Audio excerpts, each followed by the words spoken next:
Hi, guys. Welcome to the very first edition of an LPL English podcast. We don't really quite have a title at this moment, so if you think of any ideas, you can drop them down in the comments below.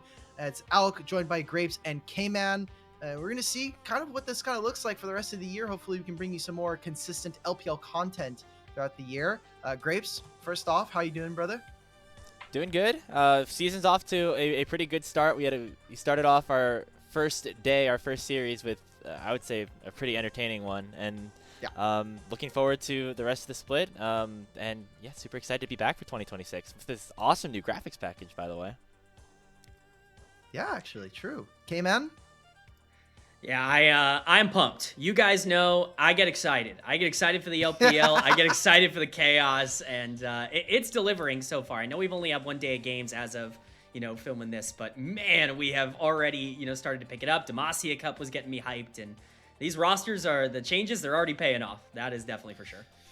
Now, we've only had 2 series so far. We're recording this basically the night after the very first day of the season, so we won't have a ton of data nor like a ton of matches to really go over. Really, this is going to be mostly a primer for folks who may have maybe missed out on what exactly or when the season was going to be starting.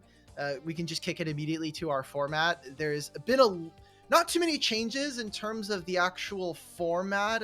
I mean, long-term wise, we still have 3 splits. We have now a middle group. We've broken up Group Nirvana away from having 8 teams or having, this weird mix.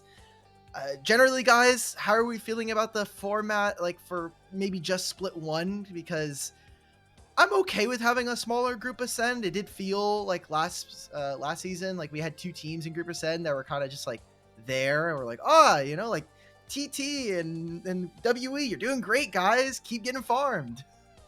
There definitely felt like 2 teams at the bottom of Group Ascend and 2 teams at the top of Group Nirvana that didn't really feel like they fit in with their respective groups last year. That being, as you mentioned, Team WE and I guess FPX last year in Ascend, Yeah. and then EDG and NIP, who actually end up in Group Perseverance here, also didn't really feel like they completely belonged in Group Nirvana. They were basically smashing everybody in that competition. So by that logic, this is the perfect kind of solution to have this Group Perseverance right in the middle.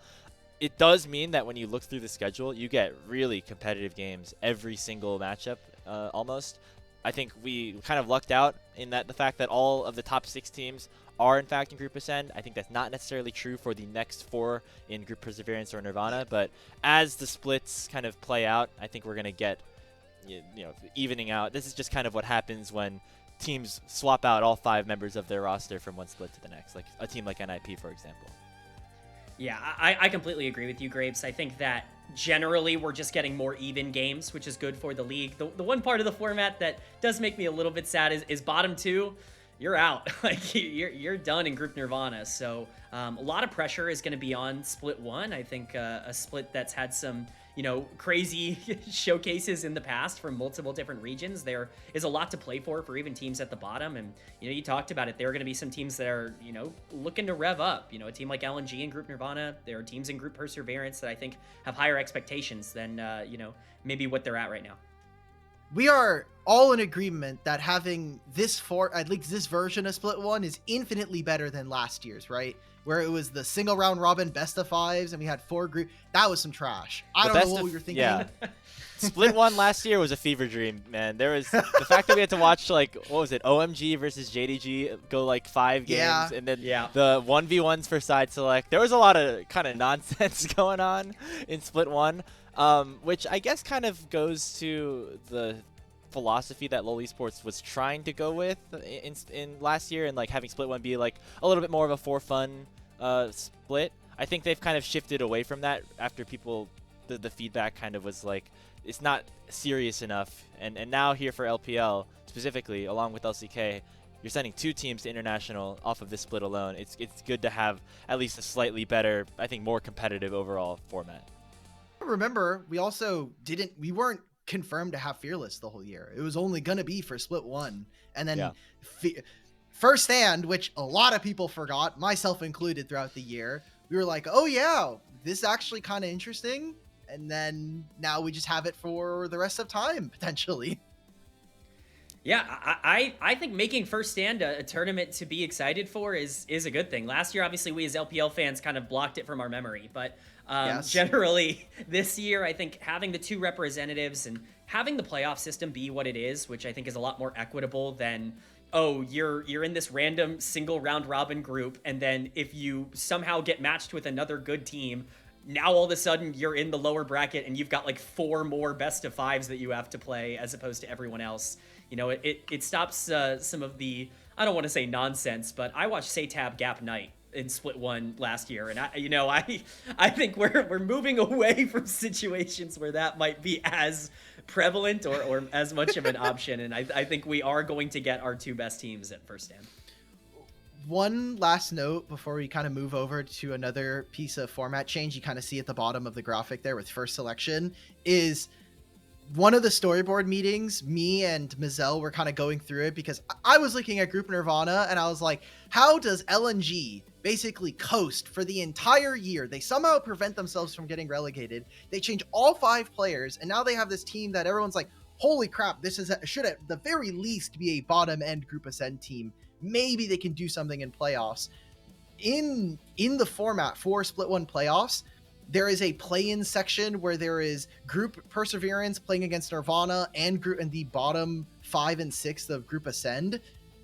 If you win those 2 series, you get top 8 in the playoff bracket, which means you get top 8 and Group Ascend for Split 2.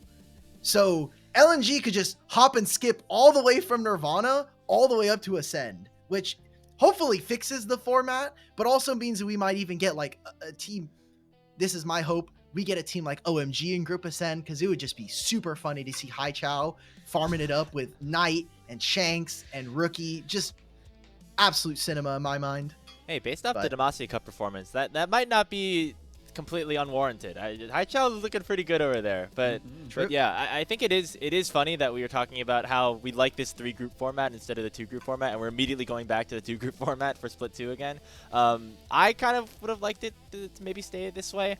I can understand some arguments against it being you don't get a lot of opportunities for some of the lower tier teams to play some of the higher tier teams and things like that. I will say for LNG, if my understanding of how the format will work for this play-in stage, they will have to play a team that is currently in Group Ascend in that play-in bracket to get into the playoffs, and that is going to be a pretty tough challenge for them. And that kind of sets back any teams in Group Nirvana versus if you're in Group Perseverance. If you finish at the top of that group, you get to play a Nirvana team in that first round, or at least one of the other teams. Yeah, so Perseverance 1 and 2, they play against Ascend in the first round. They play against the 5th and 6th seed. Oh, then there's a losers bracket like where wait, this is great. This solves all the problems because the last 2 splits, the play-in stage was just like one singular best of 5 that like made or broke your season. That's how we saw Thunder Talk fall apart maybe at the end of Split 2, for example. So all EDG fans were like, oh, we're never making it out of play-ins unless we have to face off against another Nirvana team or whatever. Yeah, this is good. Having more opponents that you have to play against again in the playoffs, I think is going to be a good thing. Yeah. Let's get into first select. I will say on the 2-group format, I think I'm really happy of we're kind of getting this feeling out process with 3 groups. I think everybody gets a chance to kind of showcase that they're around their talent level. I think I am excited for this format to showcase where teams are at, and then as teams start to grow, more opportunities to play more teams and to get more, I guess, games in instead of, a double round robin against 3 other teams. Now you have a lot more action. I think that might be something that is beneficial to some of the bottom teams. We've seen teams, develop some chemistry by having more opponents to face and more scrim time and more just stage games in general. And I think that could be a potential advantage of the 2-group format as well. Yeah. I did not want to watch the BLG versus TT games, but they ended up being really hype. But that's against expectation, right? I hope fans at home can maybe... They'll definitely sympathize with some of the quote-unquote dead games. Now we have another super convoluted format change. First selection, if you missed out, every region this is getting rolled out in. This is, in my mind, to kind of get around blue side being OP because you always get first pick. Now when the team that gets selection first, they can choose whether or not they're on blue side or red side, or they choose first pick or counter pick. which from the first games yesterday, visually speaking from a broadcast perspective, and I know that we're merely just a co-stream of the official broadcast, it is really confusing. I feel so bad for all the viewers. Seeing Red Side have first pick like really threw me off yesterday because that happened a couple times during the stream. Yes. It was definitely, I think we'll get used to it. It was strange for sure. I think that the learning process will eventually go. My bigger question is like, how long does this take to get optimized? Like, are we already at the point where we're starting to figure out, you know, what is the best selection to get if you have side select? I know teams are, you know, some are going to prefer certain things, but it's really, to me, about the priority between how strong is first pick and how strong is counter pick at any given moment. Right now, it still feels like first pick is really valuable, and I would expect that to continue to be a priority for most teams if given the opportunity.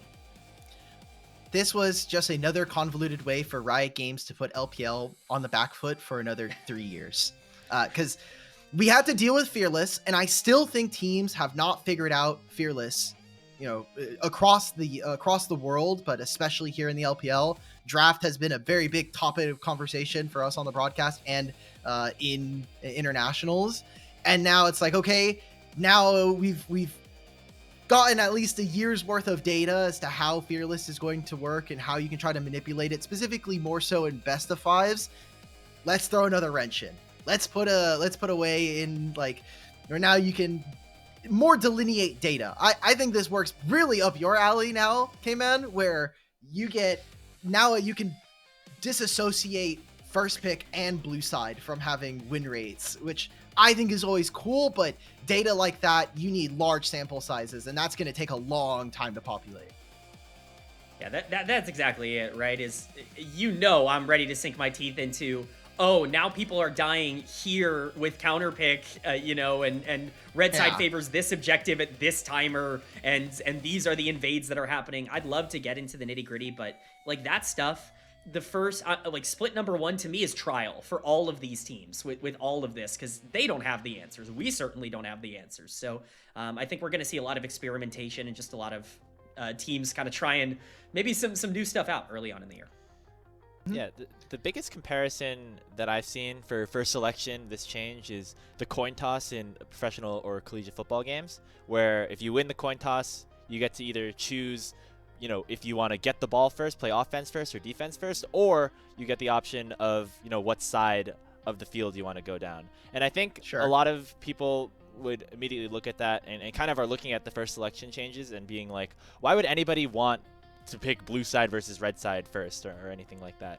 And I don't think we're necessarily going to see that happen. I mean, most of the time we can, there's a weird thing for football where the people who win the coin toss end up deferring because of some like weird game theory stuff. But in reality, people will always choose the, you know, first or second offense versus defense. And I think in that similar vein, everybody is going to pick, you know, having first pick or the counter pick as their preferred option for when they have first selection. But it does add a little bit of parity and gives you the option for when there are potential slight advantages that you can pull out. For example, if you're on blue side and you have like a really specific like Baron setup, that can be a little bit easier to execute when you're on the blue side because you have more access to the pit.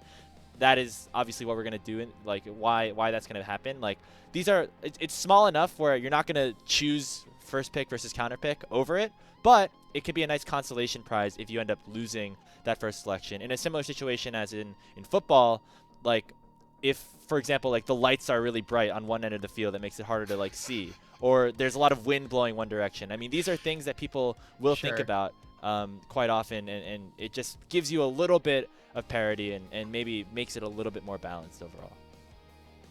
I think that's a great point to make, Grapes, about the setups. I think what we're inevitably going to see is that first pick, counter pick kind of goes to side select, but a lot of teams are probably going to have much more consistent setups on their side that they know they'll get when they don't have side select, right? I think we're going to see more drastic splits in games. Like when you look at good teams last year, they're playing around 65-70% of their games on red side because they are winning game number 1 and just going red side the rest of the series, and it's just kind of the way things went. But I think this year we might see more drastic splits. We might see teams get as high as like 85% on one side of the map, because every single time they have the chance to choose, they can go for their preferred side on the setup, which I think could be really interesting to kind of judge statistically. Yeah, that's interesting. My only pushback on that is I wonder how many teams, or lack of the number of teams, actually put the reps in to replicate that, because we don't have a training program that lets you just like the biggest ask for pro players has always been like, spawn us in 28 minutes into the game, everybody has 3 or 4 items, you know, maybe one person's sums are down, and then we can play out a scenario from there. We don't have that, so the chances you get to practice those sides, I think, is so much more of a smaller sample. And teams are, again, still struggling with getting draft to a reasonable state, with Fearless included. We're playing best of 3, so I think side select even then still doesn't have there are certain ways that certain champions interact with terrain, and I just don't know, personally speaking, how much teams are taking into consideration terrain changes. Like, if terrain change was still like more popular in the game, if we still had if we could confirm Dragon Souls every game, like, okay, now that's another thing. Like, I know I'm going to have an Infernal Soul map, so if I'm on blue side, certain pits are going to be different, or even Cloud Drake, like, we can move a little bit faster. So many different, variables in my mind that I don't think teams are optimizing already for. I think it might just add another spanner in the works, and that's what I'm worried about, especially for LPL teams who are so focused historically on drilling mechanical plays, drilling set forcing of certain objectives or certain lines. That's my worry. That's the first thing that comes to my mind when I think about first selection and some of the issues I have with it. Yeah, it's like an extra thing to think about, which, you know, maybe for our LPL players, if you watch us internationally, sometimes thinking about less things is better, I think. Yes. For us, so. Think about the viewers too. I know I was getting confused. Viewers at home, it's already hard enough to watch LPL as it is, and I'm sure this was the same over for LCK when they had their games at the same time. I merely, at the very least, I just want a better visual indicator on the broadcast as to which side has what, because that is always going to be my first concern, especially because we made a lot of changes competitively to try to match solo queue and, you know, your pro player environment. But kind of moving on, unless anybody's got some first selection last bits here. Before we get into some more fun stuff, let's talk about some players that either we're hyped about or we are a little less excited to see back in the league here. You know, we're a fan-made broadcast. We don't have to be as on the cuff as some of our professional colleagues are. So, Kman, I'll come to you. You know, you have the most documentation, as I said earlier. You have the best written documentation, so we can see your takes publicly beforehand. Who are some names that are sticking out to you this split? I think in terms of players that I'm excited for and that I think really could overperform a lot of people's expectations, I think the one big name that I'm really looking at throughout this year is Jway. I think we saw it at Demacia Cup that he's really a difference maker when he is online, when he is able to create and open up. We've been kind of begging for the support position to get better in the LPL for a little while. There's been a lot of tumultuous play internationally, and I think Jway has a lot of the mechanics that you would really want to see out of a top-tier player. We just need to see some of that consistency come through. I think the laning is there. I think the playmaking is definitely there. I think we need to see him get a little bit better at being able to overextend, you know, or at least limit some of those problems. But I think Jway, for me, is probably the player to watch right now in the LPL in terms of breaking out. Kman, I know you just said laning. All I'm going to say is, for all the people who watched, please go watch Game 2 of IG Weibo, and you'll... maybe I just put it on the screen, like we just cut to it immediately. Game one. Yeah, but sure, I know a lot of folks on the broadcast are really excited about him. I guess for me, when I see a player like Jway, I'm just thinking like, okay, we need some new supports. Like, It's been a while since we had some great LPL supports. Obviously, Mako's taking a break. Kyle is like the one that's kind of sticking out, but even he is an LCK import. And it was funny because it was like Psychopathic Poro put out his like support tier list, and he's like, across the Western and Eastern leagues, my top 5 players to watch in every single role for 2026 is usually split between, it's like 3-2, 3-2, 2-3, whatever, between LCK and LPL. I have 4 Korean players in the top 5 from LCK, and I have the one from LPL, and he is a Korean player as well. So, like, yeah, sure, I guess that's just how it goes. Like, Yeah. I know he bumped him. I think he bumped On down to 6, which is fair when you think about his internationals, but domestically On has been, top 2 in his role all year long.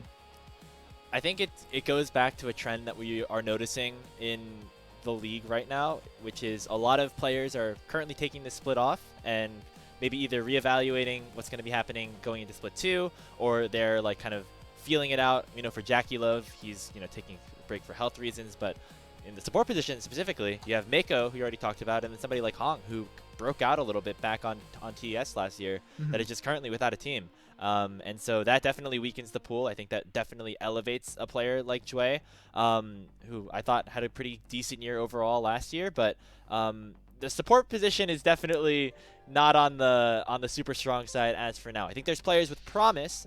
Somebody like Jue.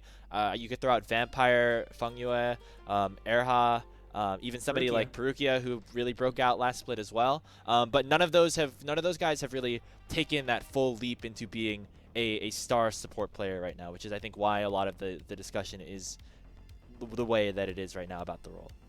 Is that a team issue or is that a player issue? Because I feel like you could say, like oh, this player are in jail a little bit. Yeah, right. Like, is a player like Perukia going to be able to shine if he's on an EDG who never makes it past play-ins? Maybe not.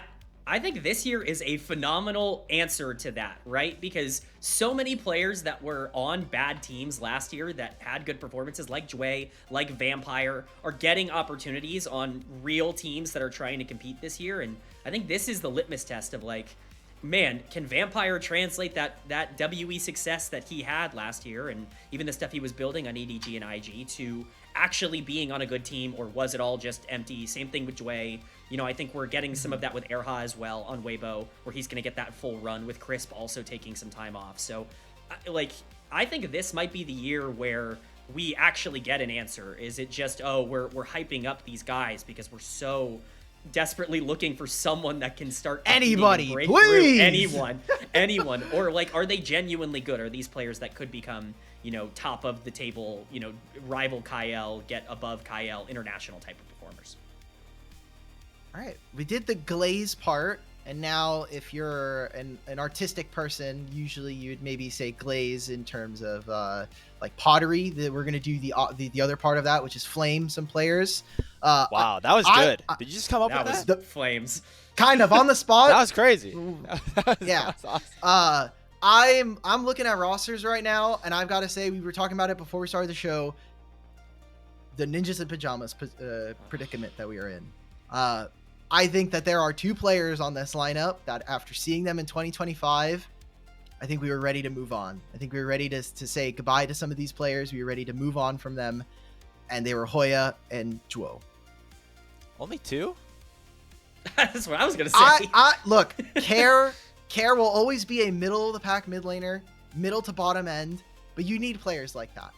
I need a guy who, in a random series, he's gonna whip out a Kassadin, and it may not be perfect, but he'll give us some spice in like a split 2 week 4. We're really in the slog of absolute nothing games, and we're like, God, are we gonna just see Ari Talia rise every single game? Boom, Kassadin, give me something. If Care is here for the spice, I gotta say, if Care is here for the spice, we're on like American Spice level. Like, we gotta figure out some other alternatives. We are struggling if that is the spice that we are looking at right now. Man. In terms of spice for NIP, Guan, I don't think he's necessarily like going to come in and be a super high level player, but he was at least interesting to watch during the Demacia Cup. Not necessarily good, not necessarily bad, but when he was on things like the Mbessa jungle, the Jace jungles, like he's a real carry that I think actually could maybe shine on a team like NIP that has literally no other like main carries. There's not a ton of like there's not a ton of teams where like jungle is going to be the role that like takes a lot of the gold. I think that this is an opportunity for somebody like Guan, who of course has that like T1 experience to be able to break out on. But I agree with you guys. Don't really No love resume the reading. full... No resume reading. Just because you're on T1 doesn't immediately you No, don't get a pass. Obviously, last year was not great. We went to DFM. We didn't see DFM at Worlds, obviously, and there was a reason why, and it was Guan. But the Demacia Cup, performance from this guy, it was enough to make me slightly intrigued about at least what he can do, maybe in a newfound environment. I think there's Fair something to build on here. I just feel bad for Zoom. I mean, this is just yet another roster where he's just hoping and praying that he's eventually going to be able to get himself out. I think I said LPL video that it's, I mean, I can't wait to count the amount of NIP pentakills we have this year, because I think that's their win condition. I think that is how they win games. Fair play. All right. I guess we can keep... Before we do this, actually, before we get into the fun part, there is a segment on your primer video, or your player grades. I forgot which one of the two for LPL Kman. I need to confront you about this. Okay. You went on a little bit of a spiel for Weibo's mid laner, saying, I don't get how people glaze and flame other players, almost seemingly at random, but are willing to go at the throat of Xiaohu for some in particular bad games when he is a carry for this team. I need you to defend him, because I said it on the show yesterday in that Weibo series. If I don't see at least like two splits worth of good games from him, I'm ready to move on from Xiaohu and Weibo. I think that experiment and that franchise is done. All right. Who hasn't had a game where they're down 700 gold in 8 minutes? I mean, we've all been there. It's happened to the best of us. We're sitting there trying to play our Orianna. We don't get ganked and we die 2 times. It's fine. It all figures itself out because he makes plays at the 20-minute mark that other players aren't even thinking about. Now, that's not always what you want to hear, but he's there every single fight looking to win the game. And I think that has worked in Weibo's favor at the very least about as much as it hasn't. And with, I would say, the need for win conditions that Weibo is probably going to have at times this year, not because the players are bad, but just because I think he is going to take more of that veteran role. I think having that killer instinct and being a player that I think is willing to go out and try to win the game, even if it costs the game, I think that has given that team more positive than it has negative, and I think that's kind of been the case for Xiaohu. The laning's not going to be there. It's just gone. It's not really been a part of his game, even during the end of the RNG run. It really wasn't there, so you're just hopeful that he can start to impact the map a little bit more. Could I see a Scout 2025 situation incoming? I can see that. We're already there, man. What he was. Hey, if he is exactly what he was in 2025, he's going to come out in that next series, and he is going to hit a 4-man shockwave that instantly wins Weibo the game after being down 30 CS. I think it is fair to say that he has certain games or maybe even certain moments where he'll single-handedly win a team a game, right?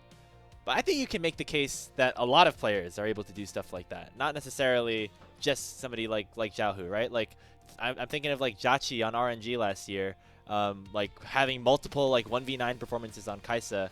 I guess, like in terms of his kind of placement versus where Xiaohu is being placed right now, I feel like they might be slightly different. And so I was a bit of a Xiaohu hater last year. I think I'm going to kind of continue to be on that train, despite the fact that I really like the Weibo gaming roster in general, like bringing in Elk, bringing in Zika. I'm super excited about it at all, like in totality. But I think if there's a player that is going to prevent them from making it all the way to you know, winning the LPL to going internationally, it's going to be Xiaohu again, unfortunately.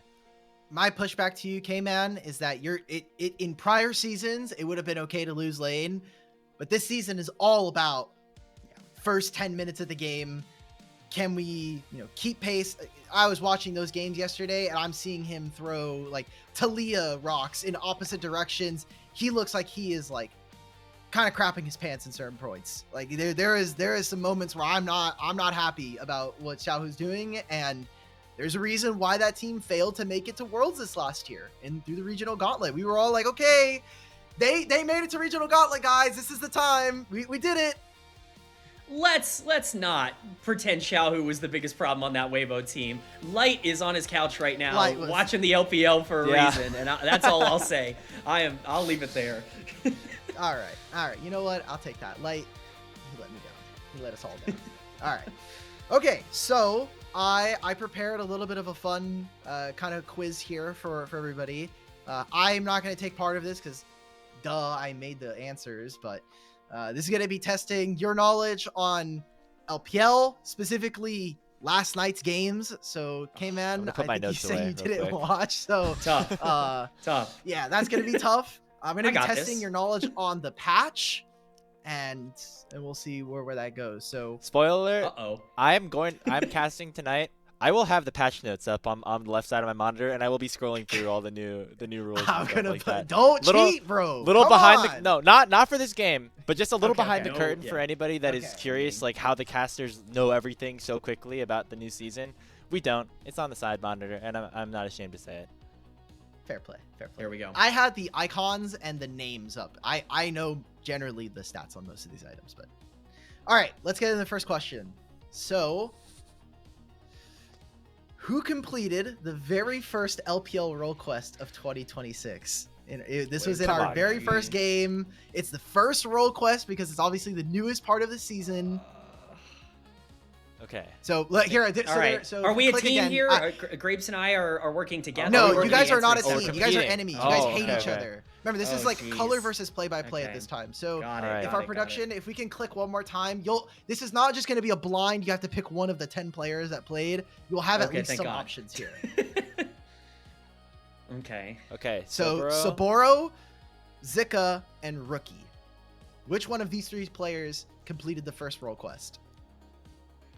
I'll let play-by-play have the first guess. I think I'm trying to think about who had like the best early game potentially, because for these new roles, right, a lot of it's about farming well, doing a lot of damage early. Yeah. Taking major objectives is maybe part of it, and because of that, I think it's going to be one of the IG players because they definitely got off to the early lead in that game number one. I'm gonna say Rookie because he was skirmishing a lot. He wasn't necessarily like, I don't think he got a solo kill onto Xiaohu, but he was at least close. That's going to be my guess for the first LPL role class. Okay. Kman? Yeah, seeing as how, of course, I definitely have watched the game and have seen it by the time this recording is happening. This is the one time that Kman's doing a content piece where he has not watched every single I know. game. It's like the only time you've caught me off guard here. I'm going to use a bit of game theory and say there are 2 IG members and there's 2 top laners. And so I'm going to use a bit of game theory to say it's the IG top laner, and I'm going to go with Saboro as the answer. I also, I know he got player of the game. I know he was effective. At least I've seen, the conversation surrounding it. So I think the skirmishing on the top side was probably rather aggressive, and I'm going to go for Saboro. To be fair, he was playing Cassante versus Rumble. And the only lane, by the way, the only lane in the game that has your quest progress in some part tied to how much damage you're dealing is mid lane. So that's the only lane that really matters for that one. But we can reveal the answer. No! It is Saboro. It is Yes. Saboro. Yes. It was during a dragon fight. There are 4 players on either team fighting for dragon, and the Cassante and Rumble are in top lane fighting each other and hitting minion waves. That's it. It is the most uninteresting role quest completion of all time. Shout out Saboro, man. I mean, I know that a lot of people are going to have very like up and down opinions about IG. I feel like there's players that are very much like we're excited about, other players, Photic, that we are not necessarily as excited about. Yeah. But Saboro was maybe leaning towards the negative side for me going into the year. But he's actually been really impressive. He's definitely gated a little bit by the champ pools and things like that. Like, he has a very specific set of champions that he likes playing and prefers to play. But I think he fills out a nice role for this IG team, and specifically with like Wei stepping up and him and Jue like being the ones to make plays. He's looked solid for a rookie so far. Yeah, let's keep it moving. Kman, thank you for striking first. One player went deathless all day last night. Who was it? You'll have 3 options. Was it Elk, Gala, or Cream? Well, I'm gonna take the first guess here, and I'm just gonna I'm gonna go off of the easy answer results wise here, and I'm going to at least throw my hat on JDG Gala as the answer to this. Okay. Didn't drop a game, 2-0. JDG was overall pretty effective. I definitely think there's a chance it's another player, but I'm gonna go for Gala with my guess here. I definitely saw Elk die in that first game, so it's definitely not him. And Cream got O2'd, so I mean, I think Cream may have been gone far. All right, this one I just wanted to include for the really impressive stat, but it is going to be Gala here coming on through. He has a perfect ADA. He is 33-0. Also got a pentakill last night, so with that, he is now tied between him, Pays, and Holy Phoenix for the most amount of career pentakills at 12. So what a group of legendary players. Yeah. That's an awesome stat. He has also reached 3,000 kills last night in his LPL career. So, yeah. Remember when it was like crazy that Bjergsen got like 1,000 kills? Like, yeah. I remember when that happened. It was a huge deal. Now people are getting 3,000. That's ridiculous. Yeah. So, really impressive, and obviously congratulations, as you mentioned, the 2-0. We got one more question, and this one is not gameplay specific. Melvin, who is our second color caster on the night, mentioned one champion he thought was going to be OP with the new changes to top lane. Name that champion. Shout out to our new talent, by the way. Yes. Coming in, helping us out, making sure that we don't have to be up until 6 a.m. as much this year.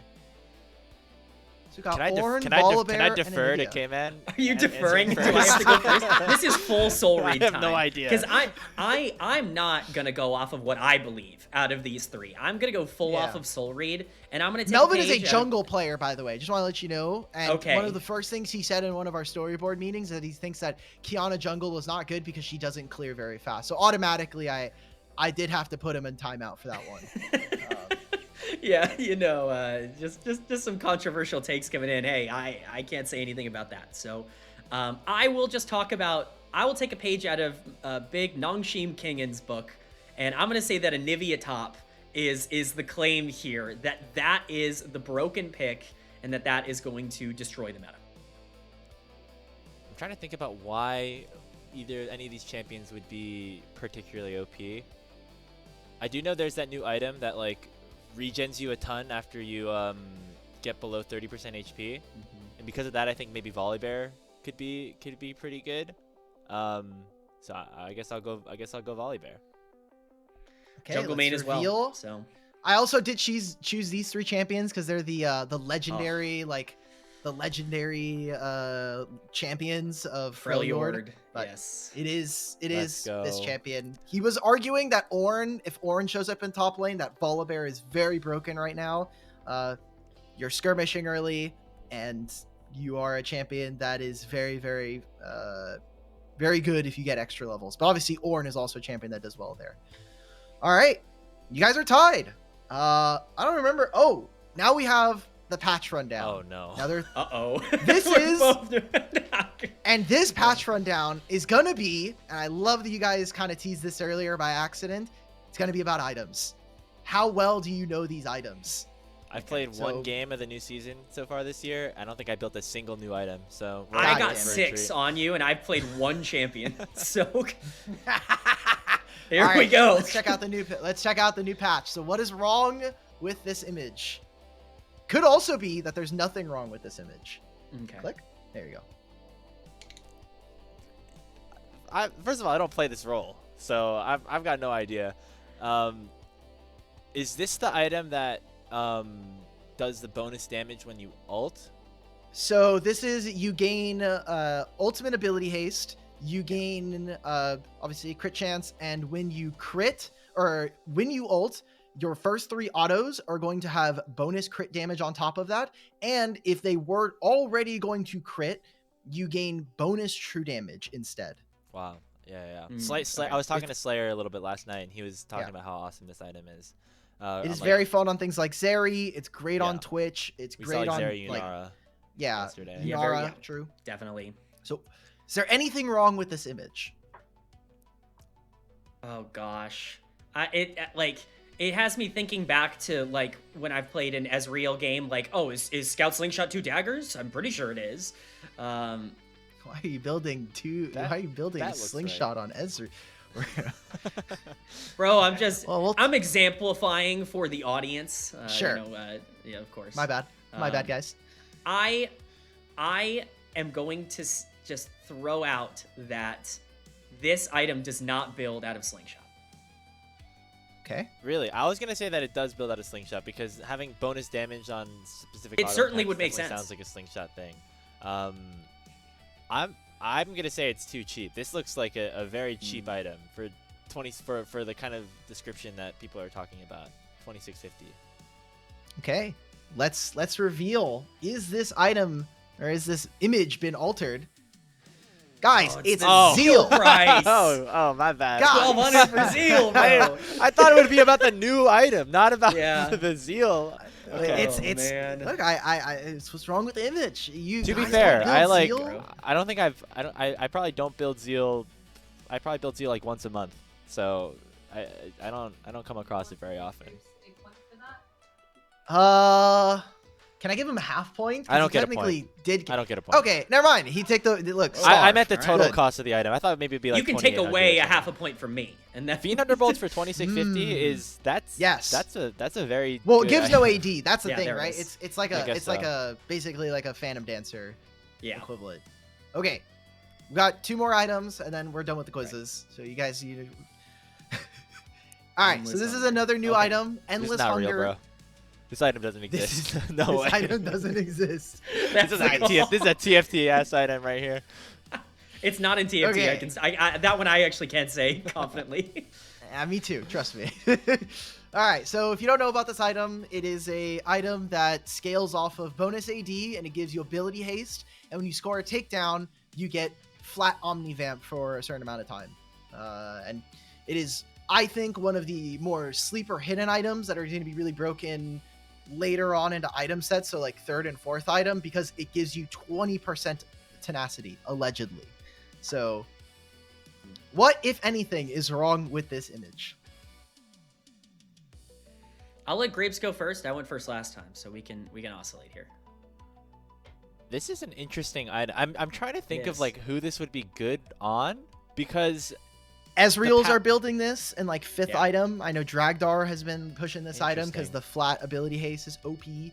Because to me, immediately, like, you see an item with 60 AD, Tenacity, and Omnivamp, I'm thinking of, like, a Fiora, a Trundle, a Kled, or something like that. But you need a takedown in 3 seconds, and those champions don't necessarily do that particularly fast, especially in side lane. So the fact that it's 80 carry is interesting to me. But it actually maybe makes a little bit of sense now that I'm thinking about it a little bit more. I'm gonna say maybe more Omnivamp. 5% seems like not a ton, or I guess you get the 15 for the takedown, but yeah, that'll be my take. I'm gonna say Omnivamp's not high enough. Just assuming that it's not something like the name is wrong, I'm just going to presume that that's not on the table for us, because that would be tough. That'd be messed up. I'm gonna go for a different number. I think the attack damage is incorrect. I think that I think 60 AD for this item feels strange. So I'm gonna go for the attack damage.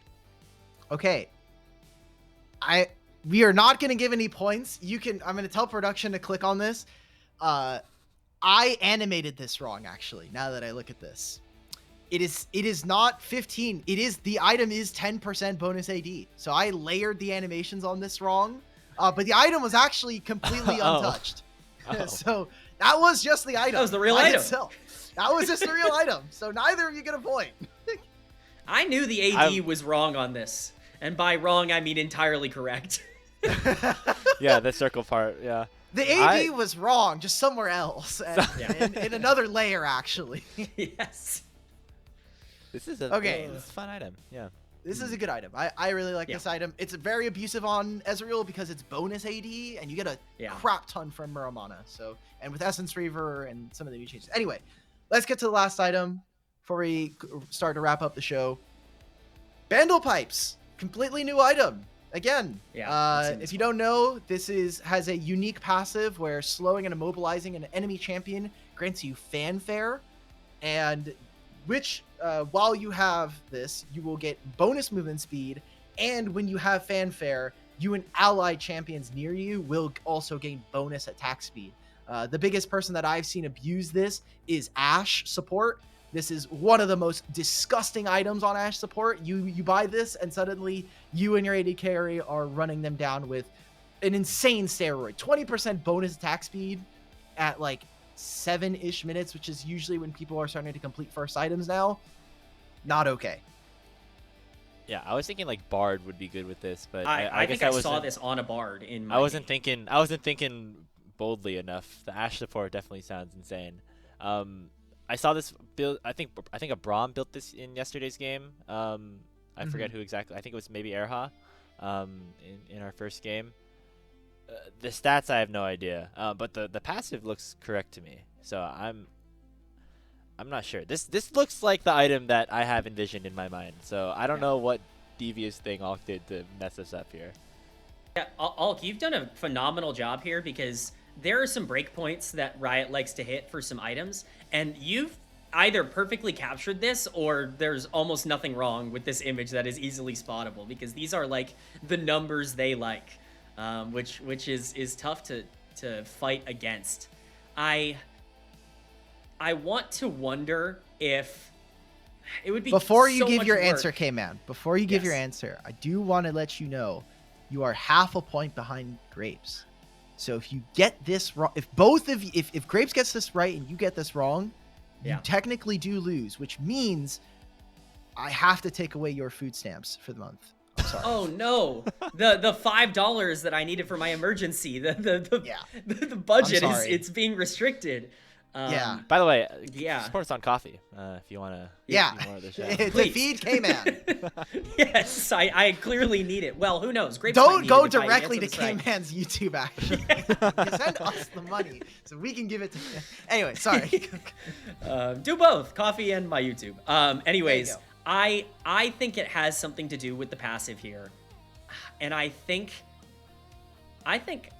man,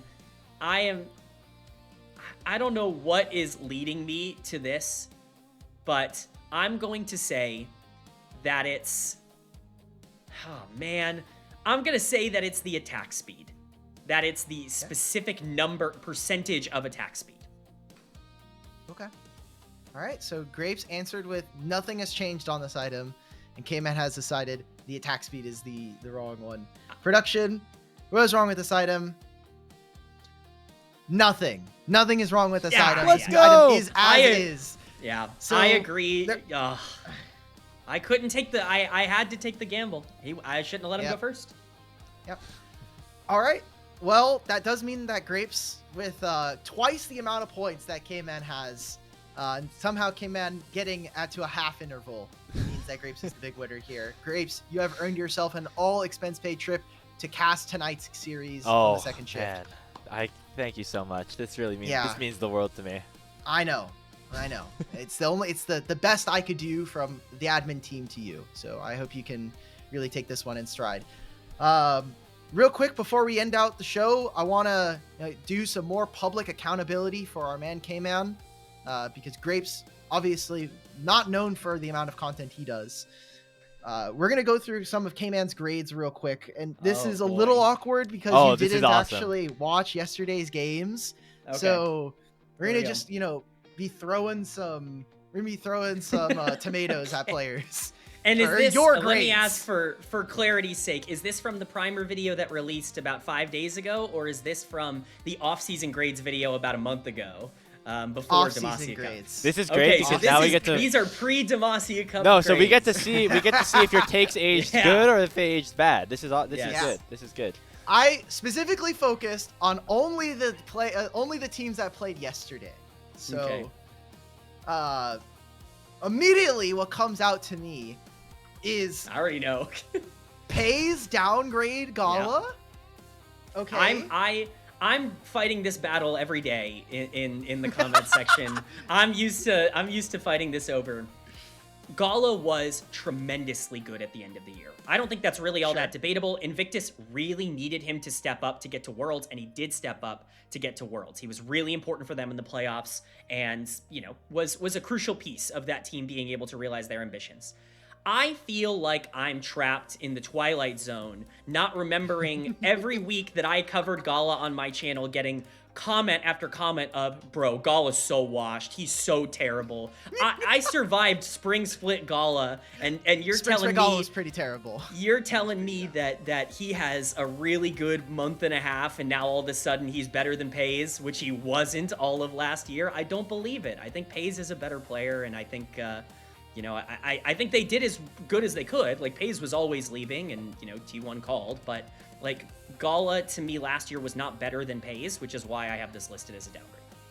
This was that's the faker argument. That's the faker argument. He's better than Chovy for literally 1.5 months of the year, and then that's all that matters. Yeah. So, yeah. All right. I think Pays was probably the most consistent player of this team last year. I'm kind of sad to see him go, but I think Gala's good, but I would have probably had like Pays second best ADC, and Gala maybe third or fourth. I just like maybe one place below each other. And you explained it in your video, but I know people are gonna have maybe a bit upset about like the Urha and Chris being at the same grade level. And the way you explained it was that Chris may have higher highs. I think Chris, for the last 2 years, hasn't looked like the same player he was previously. So I was like, okay, maybe we're being on the comfortable side for how we're interpreting Crisp here, but for our I also had a caveat at the beginning of the video that every support's grade was boosted by one grade section, just because I don't want every support being a C+ or a B- in the video. That doesn't feel quite as entertaining. So some players that might have been closer to a B-, maybe got a little bit of a rub. Oh yeah. That's where we're at there. Agreed. There's our production going in, fixing there we grades. go. There we go. And wait, we can't make Mako A+ because Kman's grading structure was that A+ had to be best in the region, and only Knight got that one. That is no, true. they're already bumped up. They're already bumped up. The grade's already fixed. No, this is the accelerated. Oh. No, yeah, so you're saying originally we were looking lower. I think Crisp Airha would look closer to probably B-, C+ era, kind of area. But I think Airha, I think has the chance to prove me wrong, and I'm excited to see what kind of split he can have with the full runway this year. Okay, that's kind of it. I just want to make sure that we kind of hit those at the very end. But really quickly, guys, we have a couple days for technically what is the first week of LPL, since we do start on a Wednesday. Are there any games that are immediately kind of popping out to you? I think people are probably going to immediately jump at Saturday, the very first shift, or the very first games that we have. BLG versus AL. That's the expected top 2 of the league, playing very early on into the split. And then we got our Demacia Cup Finals rematch right after that, JDG IG. Oh my god, actually, yeah, big 17th. Yeah, mark your calendars. You got to be here on the 17th. In terms of giving some love to the non-Ascend groups, I want to shout out potentially WE versus EDG on Friday. I think getting our first look at Edward Gaming is going to be fun after they looked pretty decent and during the Demacia Cup. They didn't necessarily shatter any expectations, but speaking of shattering any expectations, WE looked really terrible during Demacia Cup. And, I'm hoping that with this roster that they've put together, I'm still excited about And I would like to see him against Leave. I think that would be a fun matchup. I'm praying that we see kind of a resurgence of WE and not kind of the return to form that we have seen them over the past few years. And hoping that 2025 is the new norm and not the exception. I think this is the first test of that here against EDG. Okay. Kman? I think that final day, Sunday, is actually really intriguing for multiple different reasons. Top Esports is going to need to get the ball rolling. I think this is a team that has their back up against the wall in Group Ascend.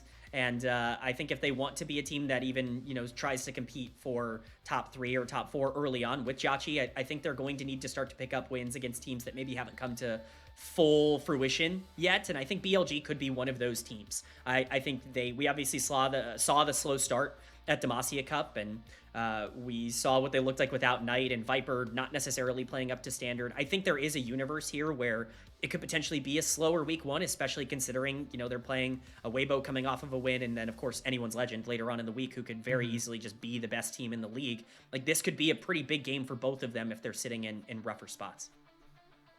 Jachi got his pockets ran last night versus JDG.